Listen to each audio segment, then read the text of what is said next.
बिस्मिल्लाहिर्रहमानिर्रहीम। कैसे हैं भैया आप लोग? रटना नहीं है, समझना है। Syntax book board matric chemistry chapter number 12 carbon silicon and their compounds. कौन सा टॉपिक है ये? Structure of graphite. Copy pencil ले लीजिए, लेक्चर को नोट करना है और मुस्कुराते रहना है। वीडियो की लेंथ तो देख ली होगी आपने, बड़ी वीडियो है, परेशान करेगी थोड़ा, पहले ही बता रहा हूँ, ठीक है। इसलिए इसमें जो डिफ़िकल्ट चीज़ है, मोस्ट डिफ़िकल्ट चीज़, वो मैं सबसे आखिर में ही डिस्कस करूँगा इस वीडियो में। शुरू में आसान आसान सी चीज़ें जो है वो डिस्कस करते हैं, लेकिन बहरहाल ये वीडियो आपके लिए बेहद अहम है।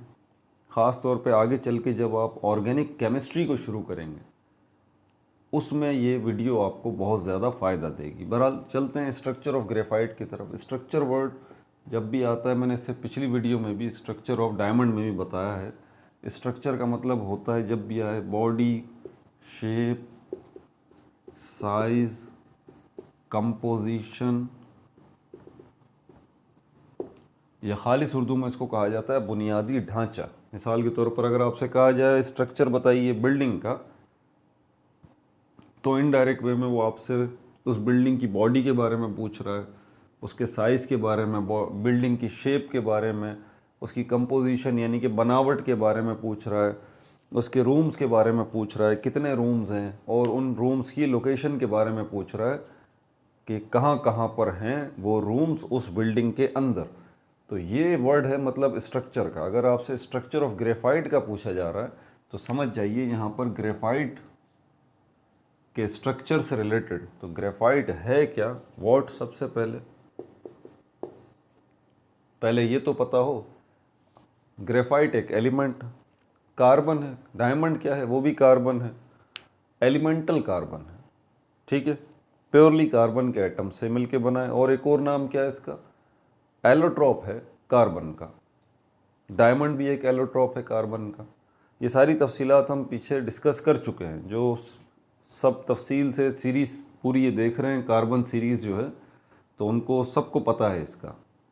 जो बीच में आ गए हैं उनके लिए तो परेशानी है। बहरहाल तो ग्रेफाइट जो है वो प्योरली कार्बन है, कार्बन के एटम से मिलके बना है। अब यहाँ पर कार्बन के एटम से ये मिलके बना है, तो कार्बन के एटम्स, जब हम ये पूछे हैं ना स्ट्रक्चर ऑफ ग्रेफाइट, तो समझ जाइए कि ग्रेफाइट की शेप के बारे में बात नहीं हो रही होगी। ग्रेफाइट के अंदर जो कार्बन के एटम्स हैं उनकी अरेंजमेंट के बारे में बात हो रही होगी कि कार्बन के एटम्स कैसे अरेंज हुए हैं, ये बात डिस्कस होगी। क्योंकि ये जो है वो क्रिस्टलाइन फॉर्म है ग्रेफाइट कार्बन की, ठीक है, तो यहाँ पर कोई ना कोई ज्योमेट्रिकल शेप भी होगी। मैं आपको इसका बेसिक स्ट्रक्चर ज़रा समझा दूँ। अगर आप ग्रेफाइट को अंदर से देखेंगे ना, तो ग्रेफाइट के अंदर आपको लेयर्स नज़र आएंगी। ये flat layers, flat layers of carbon atoms, carbon atoms की फ्लैट लेयर्स। फ्लैट को खालिस उर्दू में चपटा कहा जाता है। इसकी आसान सी मिसाल, हमारे पास पेज जो होता है, बुक का पेज है या कॉपी का पेज है, वो देखें पतला सा होता है और लंबा होता है। शीट जो है वो फ्लैट होती है, वो चपटी होती है। तो flat layers of carbon atoms, यहाँ पर कार्बन एटम्स जो हैं बिल्कुल इस तरह से अरेंज हुए हैं, लेयर्स, ये लेयर्स कहलाती हैं। कार्बन एटम्स इस तरह से अरेंज हुए हैं, ठीक है। अब ये जो कार्बन एटम्स की अरेंजमेंट है ये फ्लैट है, flat layers of carbon atoms. अंदर से देखेंगे तो आपको इस तरह से लेयर्स नज़र आएंगी। अब ये कार्बन एटम्स की जो लेयर्स हैं, इसके अंदर पहले फ्लैट से मैंने आपको पेज का बताया कि ये पेज, और अगर आप पेज को देखें तो पेज में हमारे पास सरफेस ही तो होती है, सरफेस। और पेज अगर एक सरफेस है, जैसे कि ये बोर्ड है, ये भी एक सरफेस है, तो सरफेसेस में पहले तफसील से बता चुका हूँ, ये 2D होती हैं, 2 डायमेंशनल, यानी कि इसकी लंबाई होगी और चौड़ाई होगी। 3D के अंदर जो है वो लंबाई, चौड़ाई और ऊंचाई तीनों चीज़ें होती हैं। तो जब हम पेज की बात कर रहे हैं तो असल में हम पेज की सरफेस की बात कर रहे हैं, यानी कि हम पेज की लंबाई और चौड़ाई की बात कर रहे हैं। एग्जैक्टली एक पेज, एक सरफेस के ऊपर उसकी लंबाई होती है और चौड़ाई होती है।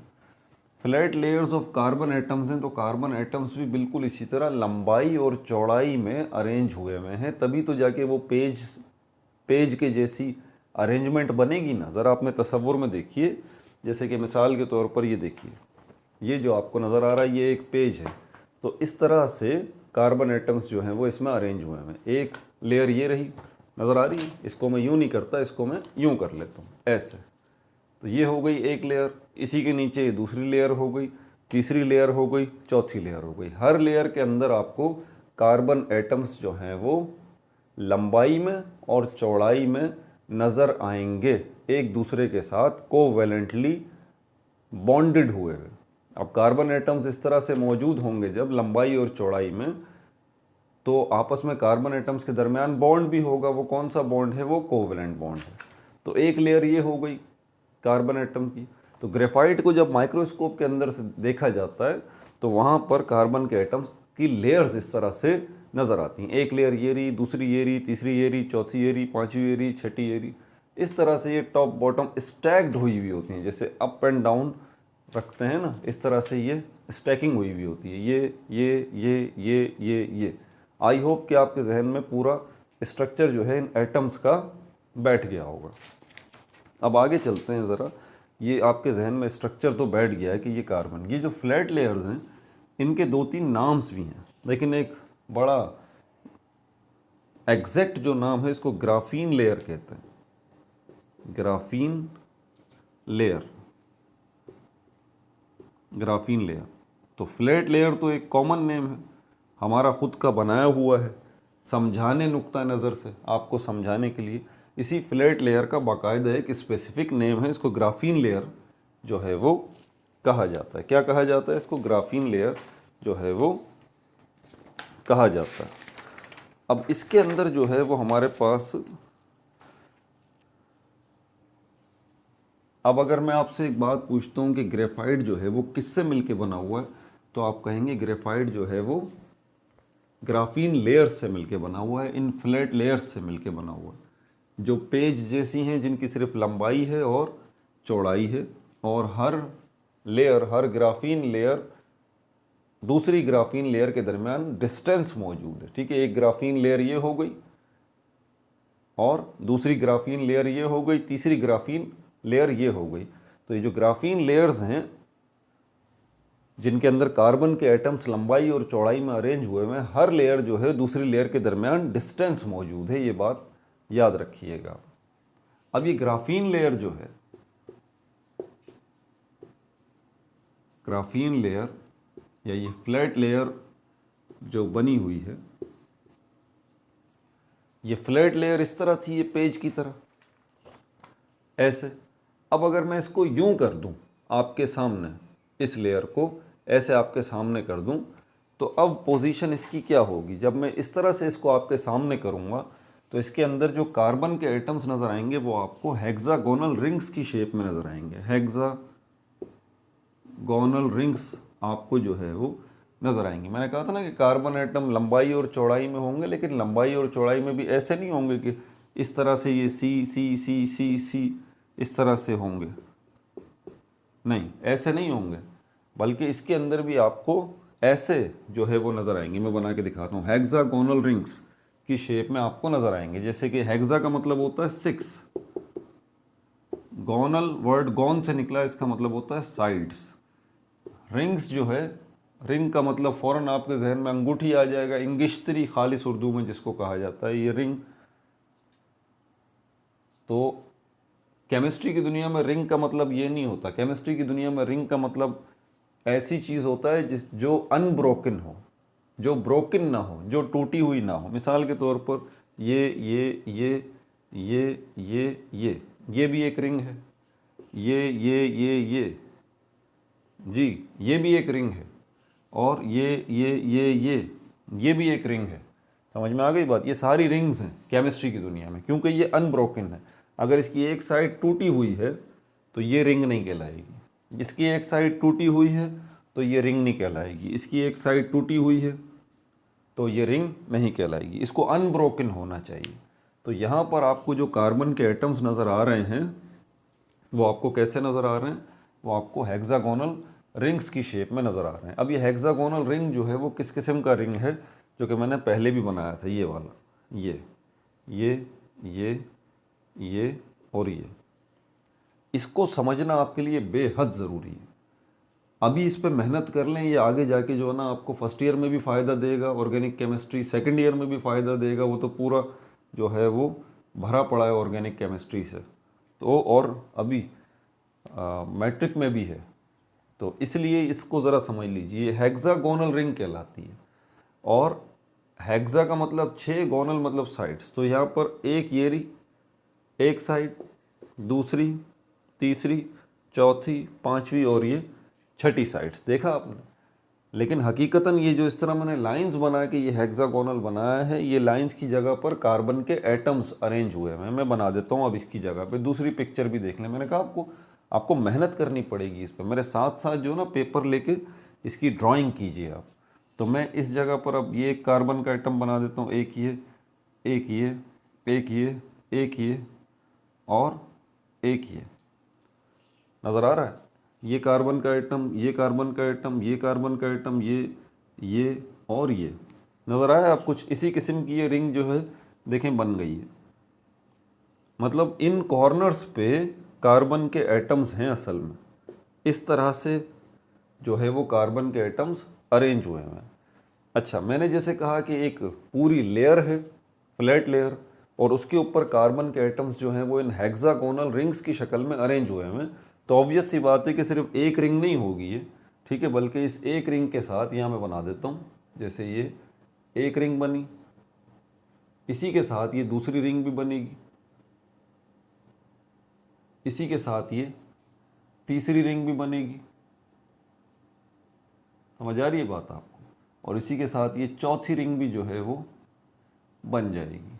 इनको हनी कॉम्ब स्ट्रक्चर भी कहते हैं। हनी कॉम्ब मतलब शहद की मक्खियों का छत्ता, अगर आप देखें ना तो वो इसी तरह से आपको नज़र आता है। तो ये सारी रिंग्स हैं, और ये आप अपनी बुक खोलें तो आपको ये बाकायदा ये एक लेयर नज़र आएगी, और उस लेयर पे आपको इस तरह की हेक्सागोनल रिंग्स भी नज़र आएंगी। समझ में आ गई बात आपको।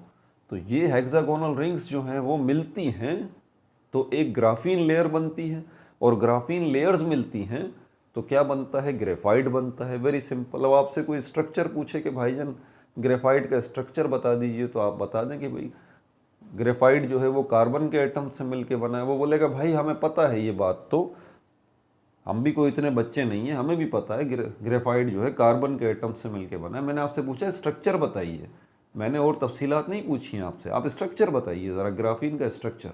तो स्ट्रक्चर वर्ड का मतलब फ़ौरन आपके जहन में आएगा, तो आप फिर ग्रेफाइट के अंदर चले जाएंगे, बोलेंगे आपको मैं अंदर लेके चलता हूँ फिर ग्रेफाइट के। कि ग्रेफाइट के अंदर आप देखें तो आपको फिर वहाँ पर लेयर्स नज़र आएंगी, और हर लेयर के अंदर जो हैं वो कार्बन के एटम्स लंबाई में और चौड़ाई में अरेंज हुए हैं। लेकिन ऐसे बेतरतीब अरेंज नहीं हुए हैं, बल्कि उन्होंने रिंग्स बनाए हुए हैं, इस तरह के रिंग्स जो कि हेक्सागोनल रिंग्स कहलाते हैं। क्लियर हो गई ये बात। अब आगे चलते हैं। तो इसी तरह यहाँ पर भी इसके साथ एक कार्बन का एटम, ये कार्बन का एटम, ये कार्बन का एटम, ये कार्बन का एटम, और ये इस तरह ये भी चलता रहेगा। मैंने इस तरह भी आपको बना के दिखा दिया, इस तरह भी और इस तरह भी हेक्सागोनल रिंग्स को मैंने दिखा दिया। अब आगे बढ़ने से पहले ज़रा आप कार्बन के एटम को समझ लीजिए और उसकी वैलेंसी को समझ लीजिए, ये बेहद ज़रूरी है आपके लिए। कार्बन का एटॉमिक नंबर क्या है? कार्बन का एटॉमिक नंबर जो है वो 6 है। मतलब कार्बन के पास जो है वो इलेक्ट्रॉन जो हैं वो कितने हैं? 6 हैं, और प्रोटॉन भी इसके पास 6 है। अगर इसकी ऑक्टेट रूल के मुताबिक इलेक्ट्रॉनिक कॉन्फ़िगरेशन करें तो पहले तो ये प्रोटॉन और न्यूट्रॉन, ये न्यूक्लियस बन गया, ठीक है, ये सर्किल न्यूक्लियस बन गया। इलेक्ट्रॉन से हमारा ताल्लुक़ है फ़िलहाल, तो अब इलेक्ट्रॉन को देखें, प्रोटॉन और न्यूट्रॉन तो बीच में आ गए न्यूक्लियस में। फर्स्ट शेल बना देते हैं, के शेल। ये 2 इलेक्ट्रॉन आ गए, 6 में से 2 फर्स्ट शेल में आ गए। कितने बचे? 4 इलेक्ट्रॉन बचे, वो दूसरे शेल में आ जाएंगे, टॉप, बॉटम, राइट और लेफ़्ट। अगर ये इलेक्ट्रॉनिक कॉन्फ़िगरेशन आपको नहीं आती तो बेसिक्स ऑफ केमिस्ट्री की वीडियोस देखें, मैंने 15 वीडियोस तकरीबन उसमें अपडेट कर दिए हैं अभी, वो देखिए। आपके लिए बेसिक्स केमिस्ट्री की जानना बेहद ज़रूरी है। तो ये हो गया। अब यहाँ पर क्योंकि ये सेकंड शेल है पहला वाला K कहलाता है और दूसरा वाला L कहलाता है। ये L शेल है, सेकंड शेल है। इसके अंदर 8 इलेक्ट्रॉन्स की गुंजाइश है, 8 इलेक्ट्रॉन्स की। तो ये 8 इलेक्ट्रॉन्स जो हैं वो क्या करेगा, या तो किसी से लेगा। अब 8 इलेक्ट्रॉन्स हैं तो नहीं, कितने इलेक्ट्रॉन हैं, 4 इलेक्ट्रॉन हैं, 1 2 3 4। कितने की ज़रूरत है, 4 इलेक्ट्रॉन्स की ज़रूरत है। अब यहाँ पर केमिकल बॉन्डिंग का फिर कॉन्सेप्ट फ़ौरन आ जाता है हमारे पास। अब ये क्या करेगा, या तो दूसरे कार्बन एटम से, क्योंकि यहाँ पर ग्रेफाइट के अंदर तो सारे ही कार्बन के एटम हैं, दूसरा जो कार्बन का एटम है उसकी क्या पोजीशन है, उसकी भी यही पोजीशन है, उसकी भी यही पोजीशन है, उसके पास भी उसके वैलेंस शेल में 4 ही इलेक्ट्रॉन है। तो ये आपस में शेयरिंग करेंगे, आपस में इलेक्ट्रॉन्स की शेयरिंग करेंगे और कोवेलेंट बॉन्ड बनाएंगे। ठीक है, तो यहाँ पर 3 सिर्फ इलेक्ट्रॉन जो है वो शेयरिंग करेंगे, ये याद रहे। एक ये इससे शेयरिंग करेगा, ये इससे शेयरिंग करेगा, ये इससे शेयरिंग करेगा।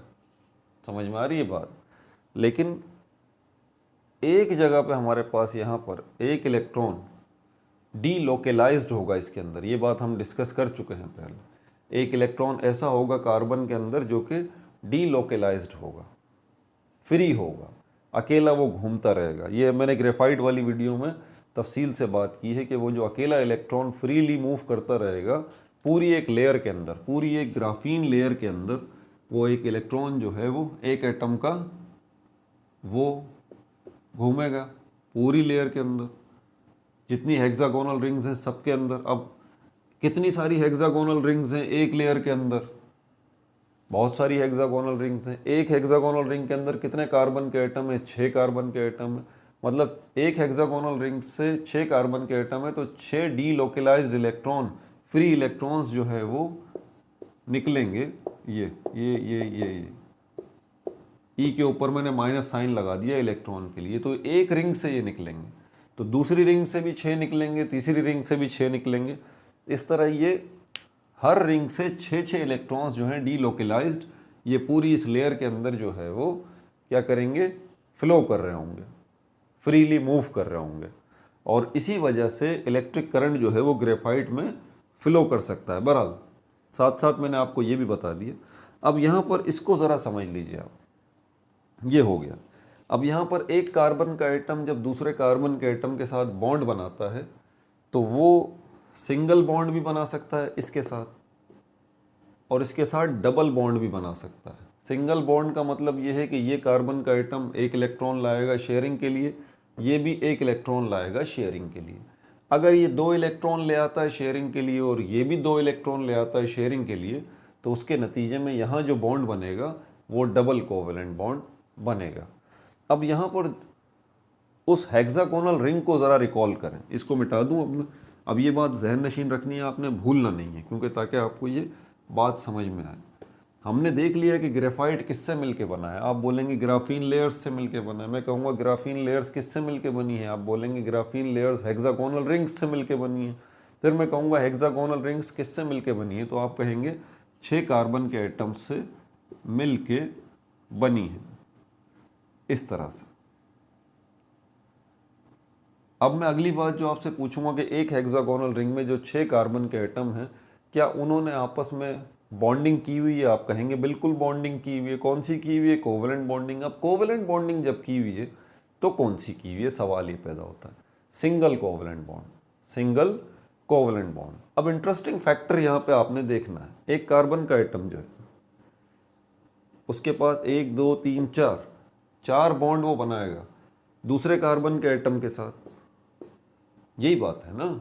ये कार्बन का एटम, इसके पास 4 इलेक्ट्रॉन है, इसको 4 इलेक्ट्रॉन्स चाहिए, तो इस कार्बन के एटम के पास भी 4 इलेक्ट्रॉन है, इसको भी 4 इलेक्ट्रॉन चाहिए। तो इसके 4 इलेक्ट्रॉन और इसके 4 इलेक्ट्रॉन आपस में क्या करेंगे, शेयरिंग कर लेंगे। तो बैक वक्त इसके पास भी 8 इलेक्ट्रॉन हो जाएंगे, इसके पास भी 8 इलेक्ट्रॉन हो जाएंगे। ये वाला कार्बन का एटम जो है इसी तरह इस कार्बन के एटम के साथ भी शेयरिंग करेगा, और इसके पास भी 4 इलेक्ट्रॉन है, इसके पास भी 4 इलेक्ट्रॉन है। तो ये जो आपस में फिर शेयरिंग करेंगे वो भी इस तरह, इसके पास भी 8 इलेक्ट्रॉन हो जाएंगे, इसके पास भी 8 इलेक्ट्रॉन हो जाएंगे। और ये वाला जो कार्बन का एटम है इसके पास भी 4 इलेक्ट्रॉन है, इसके पास भी 4 इलेक्ट्रॉन है, तो ये भी आपस में फिर शेयरिंग करेंगे अपने 4 इलेक्ट्रॉन्स की। तो इस तरह से ये भी जो है यहाँ पर क्या होगा कि इसके पास भी 8 इलेक्ट्रॉन हो जाएंगे, इसके पास भी 8 इलेक्ट्रॉन हो जाएंगे। लेकिन सोचने की बात है यहाँ पर, ऐसा पॉसिबल कैसे है? एक कार्बन का एटम जो है वो दूसरे कार्बन के एटम के साथ 4 कोवलेंट बॉन्ड बना सकता है। हमने तो 3 ही सुने हैं भाई। या तो सिंगल कोवलेंट बॉन्ड बनेगा जिसमें 2 इलेक्ट्रॉन आएंगे दोनों कार्बन के एटम्स के पास से, या डबल कोवलेंट बॉन्ड बनेगा, उसके नतीजे में 2 इलेक्ट्रॉन आएंगे 2 कार्बन के एटम्स के पास से, या ट्रिपल कोवलेंट बॉन्ड बनेगा 3 इलेक्ट्रॉन आएंगे 2 कार्बन के एटम्स के पास। मिसाल के तौर पर अगर मैं ये देखूं कि ये 1 2 3, ये ट्रिपल कोवलेंट बनने का मतलब ये है, याद रहे इसके पास एक कार्बन के एटम्स के पास 4 इलेक्ट्रॉन है, दूसरे के पास भी जो है वो 4 इलेक्ट्रॉन है। तो 4 में से एक ये, इसके पास भी एक ये और एक ये, इन्होंने मिलके सिंगल कोवलेंट बॉन्ड बना लिया। इससे आगे नहीं बना सकते जी, इससे आगे ये नहीं बना सकते। ये 3 कोवलेंट बॉन्ड बना सकते हैं बस। तो 3 कोवलेंट बॉन्ड तो बन गए। इसका क्या होगा, इसका क्या होगा? अब आप कहेंगे सर ये तो डीलोकलाइज्ड इलेक्ट्रॉन है, ये तो निकल जाएंगे, ये तो फ्रीली जो है वो मूव करते रहेंगे। चलें आपकी बात मान ली, लेकिन जब हम हेक्सागोनल रिंग को देखते हैं, ये वाली, ये जो हेक्सागोनल रिंग है, इसके अंदर हमें ट्रिपल बॉन्ड कहीं भी नज़र नहीं आते जी। आप गूगल करके देख लीजिए, हेक्सागोनल रिंग के अंदर ही जो कार्बन के एटम हैं इनके दरमियान हमें ट्रिपल बॉन्ड कहीं भी नज़र नहीं आते। अब ये जो आप देख रहे हैं ट्रिपल बॉन्ड, तो यहाँ पर भी तो ट्रिपल बॉन्ड होना चाहिए, 4 वैलेंसी फुलफिल करनी है ना। बात तवील हो जाएगी, मैं वहाँ तक आपको नहीं लेके जाना चाह रहा, इसलिए मैंने कहा था कि वीडियो थोड़ी सी तंग करेगी आपको, लेकिन बात को ज़रा समझिएगा। तो ये कार्बन का एटम इसके साथ, ये कार्बन का एटम इसके साथ, इसके साथ, इसके साथ, इसके साथ, इसके साथ, ये कार्बन का एटम सिंगल बॉन्ड इस कार्बन एटम के साथ बना रहा है, तो ये भी इसके साथ सिंगल बॉन्ड बना रहा है, मतलब दोनों की नीड पूरी हो रही है ना बैक वक्त। अब क्या होगा, एक एक इलेक्ट्रॉन की शेयरिंग, बस सिंगल कोवलेंट बॉन्ड। बाकी के 2 का क्या होगा, बाकी के 2 का क्या होगा? सोचने की बात है ना भाई, एक से तो मसला हल नहीं होगा ना। यहाँ पर मैंने 3 दिखाए थे भी ये समझाने के लिए आपको। अब यहाँ पर मैं कहता हूँ कि सिंगल कोवलेंट बॉन्ड इसने बना लिया आपस में, इन्होंने बनाया ही नहीं। ये 3 इलेक्ट्रॉन ऐसे पड़े हुए, ये 3 इलेक्ट्रॉन वैसे ही पड़े, सिर्फ इन इलेक्ट्रॉन्स ने सिंगल कोवलेंट बॉन्ड आपस में बना लिया। तो यहाँ पर भी शायद ऐसे ही नज़र आ रहा है भाई, सिंगल कोवलेंट बॉन्ड बन गया तो ये कहाँ गया, ये इलेक्ट्रॉन कहाँ गया, ये इलेक्ट्रॉन कहाँ गया, इनका कोई बॉन्ड नहीं बना। नहीं, ऐसा कैसे मुमकिन है? तो अब यहाँ ज़रा ध्यान लगाइएगा इस चीज़ को समझने के लिए। तो इस कार्बन के एटम ने एक बॉन्ड, अब इस कार्बन के एटम को फोकस करें आप, तो एक बॉन्ड इसने इसके साथ बनाया, इस कार्बन के एटम के साथ एक बॉन्ड इसने इसके साथ बनाया। हाँ, अब कुछ बात समझ में आ रही है। इस तरह इस कार्बन के एटम के 2 इलेक्ट्रॉन्स का तो मसला हल हो गया, 4 इलेक्ट्रॉन है ना, एक ये इसका मसला हल हो गया, सपोज करते हैं एक इसका मसला हल हो गया इस कार्बन के एटम के पास। अब यहां पर इसके साथ, या अगर इस कार्बन के एटम को हम फोकस नहीं करते, थोड़ी देर के लिए समझाने के लिए बात करता हूं, इसको ले लें फिलहाल, इस वाले। तो इसके 2 इलेक्ट्रॉन्स जो हैं, एक इलेक्ट्रॉन ने इसके साथ बॉन्ड बना लिया, एक इलेक्ट्रॉन ने इसके साथ बॉन्ड बना लिया, 2 इलेक्ट्रॉन्स का मसला हल हो गया। बात समझ में आ रही है ना? जिनकी बेसिक्स अच्छी होंगी ना, केमिकल बॉन्डिंग वगैरह की, ये वो उनको बड़े अच्छे से बात समझ आ रही होगी। जिनकी बेसिक्स वीक है केमिकल बॉन्डिंग की, वो डिस्टर्ब होंगे। ये कार्बन का एटम एक बॉन्ड इसके साथ बना रहा है, ये कार्बन का एटम एक बॉन्ड इस कार्बन के एटम्स के साथ बना रहा है, ठीक है। तो इस कार्बन के एटम ने अपने 2 इलेक्ट्रॉन्स की नीड जो है वो पूरी कर ली। अगर मैं कहता हूं कि ये कार्बन का एटम इसके साथ डबल कोवलेंट बॉन्ड बना लेता, तो हाँ, अब बात समझ में आ रही है। अब फोकस रखिएगा सिर्फ इस कार्बन के एटम को। ये कार्बन का एटम इसके साथ डबल बॉन्ड बना रहा है, तो इसका मतलब डबल बॉन्ड बनाने पे 2 इलेक्ट्रॉन ये आगे लेके आया है, ये कार्बन का एटम, ठीक है। ये कार्बन का एटम 2 इलेक्ट्रॉन ले आया, एक इलेक्ट्रॉन इस कार्बन के एटम का यहाँ चला गया, 3 का मसला हल हो गया। अब क्या होगा, ये कार्बन का एटम आगे एक दूसरे कार्बन के एटम के साथ सिंगल बॉन्ड बनाएगा, क्या बनाएगा, सिंगल बॉन्ड बनाएगा। यहाँ पर समझ में आ गई बात। इसकी 4 वैलेंसी इस तरह से फुलफिल होगी। अब आपके दिमाग में क्लिक कर रही होगी मेरी बात, एक कार्बन के एटम की 4 वैलेंसी फुलफिल हो गई, मतलब 4 इलेक्ट्रॉन्स जो हैं वो 4 के 4 इन्वॉल्व हो चुके। इसके अगर सपोज करें इसके 4 इलेक्ट्रॉन में से 2 इलेक्ट्रॉन यहाँ बॉन्ड बन गया, 1 इलेक्ट्रॉन यहाँ इसके साथ बॉन्ड बना लिया, 1 इलेक्ट्रॉन इसने यहाँ इसके साथ बॉन्ड बना लिया। तो ये जो कार्बन का एटम है इसके तो चारों इलेक्ट्रॉन्स की वैलेंसी फुलफिल हो गई, मसला हल हो गया। तो वो जो फ्री इलेक्ट्रॉन था, एक इलेक्ट्रॉन, सिंगल इलेक्ट्रॉन जिसकी बात हो रही है, वो डीलोकलाइज्ड इलेक्ट्रॉन, वो कहाँ है? वो तो है ही नहीं कहीं। क्योंकि अगर अब हम इसको देखते हैं, इस कार्बन के एटम को, इस वाले को अगर हम देखें तो इसने भी अपने 2 इलेक्ट्रॉन इसके लिए आगे ले आया, 1 इलेक्ट्रॉन यहाँ ये इसके साथ ले आया, एक कार्बन का एटम इसके साथ यहाँ लग गया। तो इस वाले कार्बन के एटम के भी चारों इलेक्ट्रॉन्स इन्वॉल्व हो गए केमिकल बॉन्डिंग में। 2 इलेक्ट्रॉन्स इसके इस वाले के साथ हो गए, 1 इलेक्ट्रॉन इसका इसके साथ हो गया, 1 इलेक्ट्रॉन इसके साथ हो गया। 1 फ्री इलेक्ट्रॉन कहाँ चला गया? अब जो बात बोल रहा हूँ ज़रा ध्यान से सुनिएगा। ये जो रिंग्स बन रही हैं, ये रिंग्स बनते बनते बनते बनते कोई ग्रेफाइट का वो जो पीस है जिसको आप स्टडी कर रहे हैं, वो जो ग्रेफाइट का टुकड़ा है, ये जो ग्रेफाइट का टुकड़ा है, तो इस तरह रिंग्स बनते बनते बनते कोई एंड भी तो होगा ना जाके। जाहिर सी बात है, ये रिंग्स मिल रही हैं तो लेयर्स बन रही हैं। ये लेयर्स जो हैं, ये लेयर्स, इन लेयर्स का भी तो एंड कहीं इसी ग्रेफाइट के पीस में ही जो होगा आएगा ना। बनते बनते बनते बनते लेयर्स को एक आखिरी लेयर ऐसी तो मिलेगी ना जो कि इस ग्रेफाइट के पीस की बाउंड्री बनाएगी, इस ग्रेफाइट के पीस की सरफेस बनाएगी। समझ में आ रही है बात? ग्रेफाइट के पीस की सरफेस बनाने वाली भी तो कोई लेयर होगी। तो अपने इमेजिन में देखिए कि वो जो आखिरी लेयर्स इसकी ग्रेफाइट के पीस की, top surface, bottom surface, right surface, left surface, सारी सरफेसेस जो हैं इस ग्रेफाइट के पीस की, उस सरफेसेस के साथ जो लेयर्स लगी हुई हैं, उनके अंदर जो हेक्सागोनल रिंग्स हैं, उनके अंदर कोई ना कोई रिंग्स पूरी नहीं बनी हुई। जी, पूरी नहीं बनी हुई। कोई एक लास्ट में कोई ना कोई एक एटम, एक कार्बन का एटम ऐसा ज़रूर होगा जो 3 साइड से तो अपना मसला हल कर रहा होगा। एक के साथ डबल बॉन्ड बना लिया, दूसरे के साथ सिंगल बॉन्ड बना लिया, एक साइड पे उसको कार्बन का एटम मिलेगा ही नहीं, क्योंकि हद ही ख़त्म हो गई ना ग्रेफाइट के पीस की। आखिर में उसको नहीं मिलेगा एक कार्बन का एटम, तो वो किसके साथ बॉन्ड बनाएगा? इसीलिए उसका वो एक इलेक्ट्रॉन जो है ना वो फ्री मूव करेगा। इसी तरह उसके साथ एक और दूसरा सरफेस के साथ दूसरा इलेक्ट्रॉन होगा, वो भी इसी तरह फ्रीली मूव करेगा, तीसरा भी इसी तरह फ्रीली मूव करेगा। तो हम ये जो डीलोकलाइज्ड इलेक्ट्रॉन की बात करते हैं तो वो कौन से होते हैं? वो बिल्कुल सरफेस पर मौजूद जो लेयर्स हैं, और सरफेस पे मौजूद जो लेयर्स हैं और उनमें जो हेक्सागोनल रिंग्स हैं, वो हेक्सागोनल रिंग्स जो कि सरफेस के साथ बिल्कुल लगी हुई हैं, उनमें जो कार्बन के एटम्स हैं, और वो कार्बन का एटम जो कि बिल्कुल सरफेस के साथ लगा हुआ है, वो 3 बॉन्ड तो बनाएगा, चौथा बॉन्ड नहीं बना सकता क्योंकि उसके ऊपर कोई कार्बन का एटम है ही नहीं।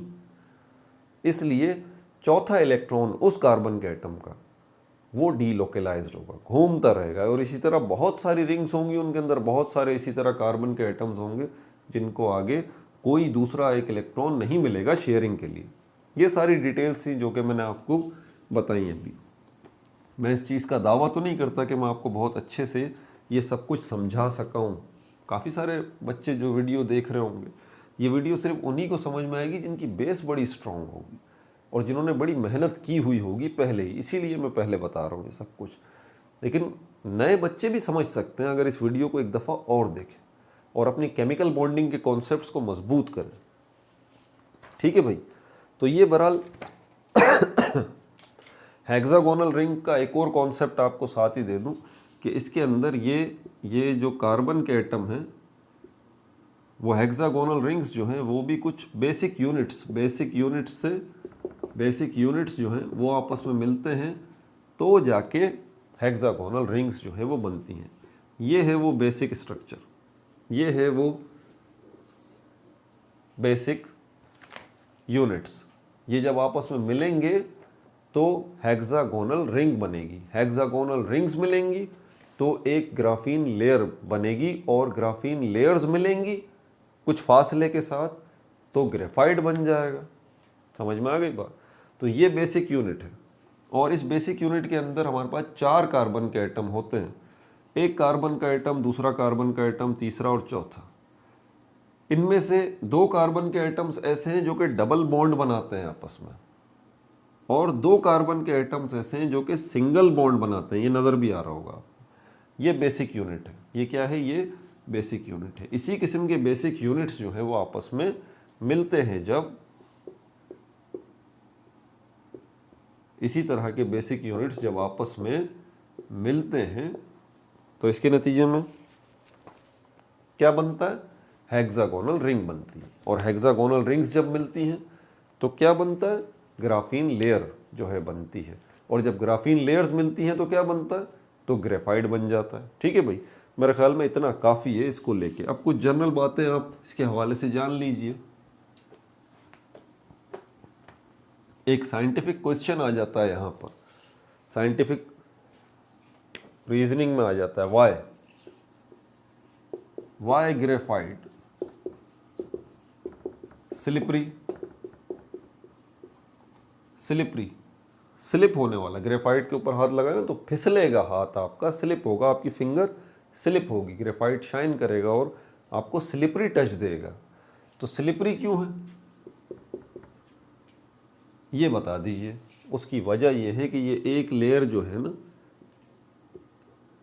एक लेयर जो है जिसके अंदर बहुत सारी हमारे पास हेक्सागोनल रिंग्स हैं।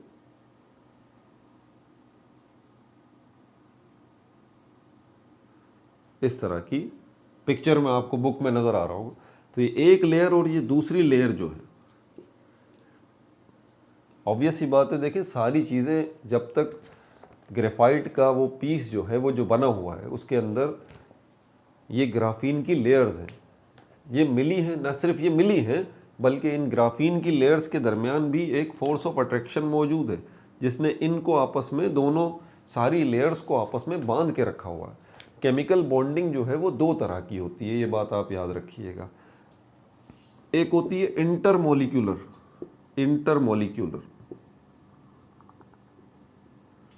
और दूसरी होती है इंट्रामोलिक्यूलर।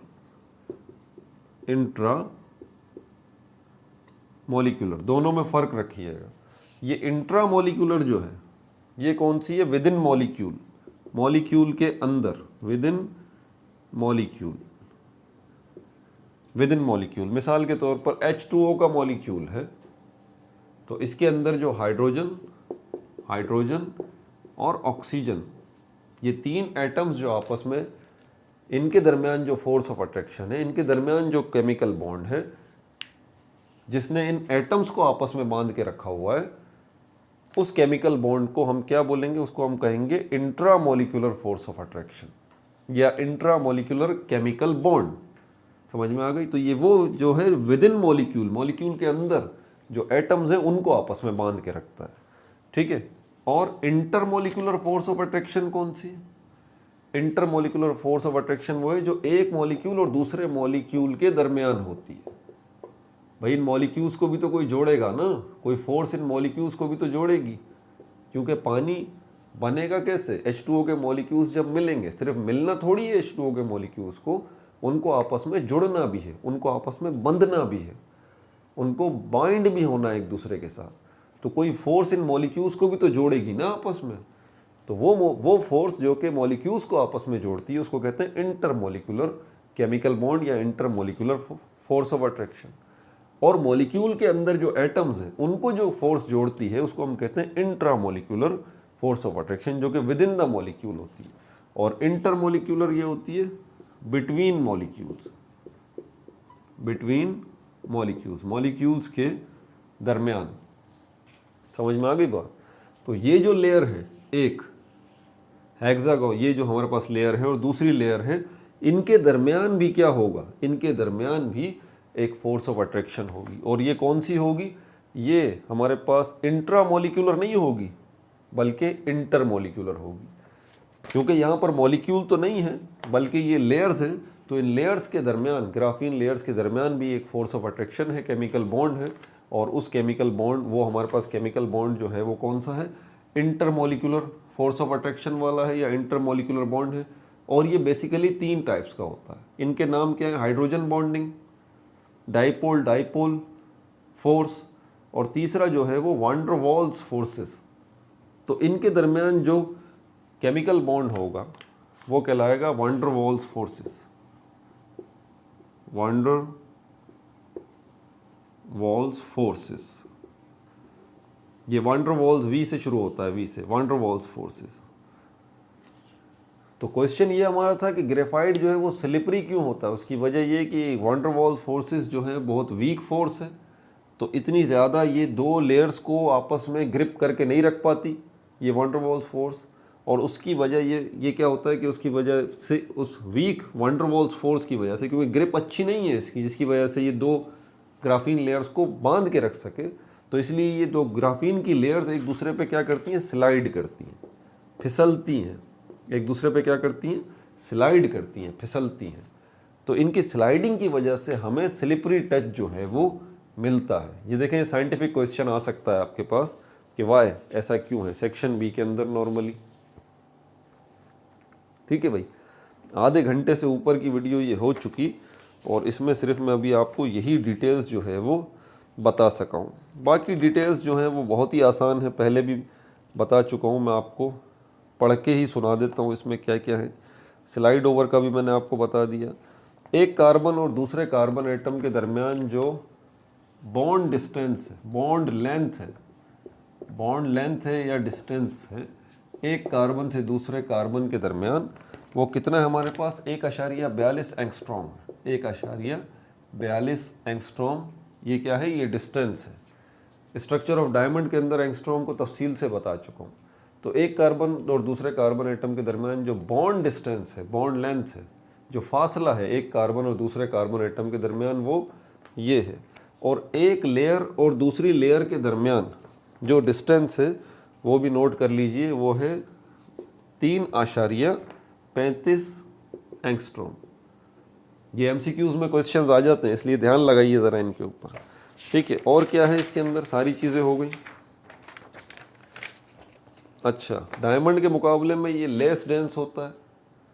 ये भी क्वेश्चन आपके लिए जो है ना वो बोर्ड में आ सकता है कि डायमंड के मुकाबले में ग्रेफाइट जो है लेस डेंस क्यों है, इसकी डेंसिटी डायमंड के मुकाबले में कम क्यों है। तो आप इसका जवाब सिर्फ ऐसा है, ओपन स्ट्रक्चर्स, कि ग्रेफाइट का स्ट्रक्चर जो है बहुत ज़्यादा ओपन होता है। ओपन स्ट्रक्चर क्यों, ओपन से मतलब क्या कि एक लेयर और दूसरी लेयर के दरमियान डिस्टेंस है, फासला है, इसकी वजह से इसकी डेंसिटी जो है वो कम है ग्रेफाइट की। ठीक है भाई, और क्या बात है इसके अंदर, बाकी तो सारी तफसीलात जो है वो मैं बता ही चुका हूँ। तो यहाँ पर ये ग्रेफाइट का भी आज वीडियो तमाम हो गई, तवील बन गई है। ठीक है, जिन बच्चों ने यहाँ तक देख ली है पूरी, उनको तो सलाम है कि उन्होंने पूरी देखी, लेकिन उनको डाइजेस्ट करना बड़ा मुश्किल हो रहा होगा। लेकिन यकीन करें, बहुत अहम वीडियो है, बहुत अहम वीडियो। इसको एक दफ़ा और देखिए, एक दफ़ा और देखिए, ये ज़रूरी है आपके लिए। अगर केमिस्ट्री की दुनिया में आगे बढ़ना है तो मेहनत तो करना पड़ेगी भाई। केमिस्ट्री बोलती है कि मुझे टाइम दो, टाइम नहीं दोगे तो फिर मैं घुमा के रख दूंगी आपको। अपना बहुत ज़्यादा ख्याल रखिएगा। No like, no subscribe, only share.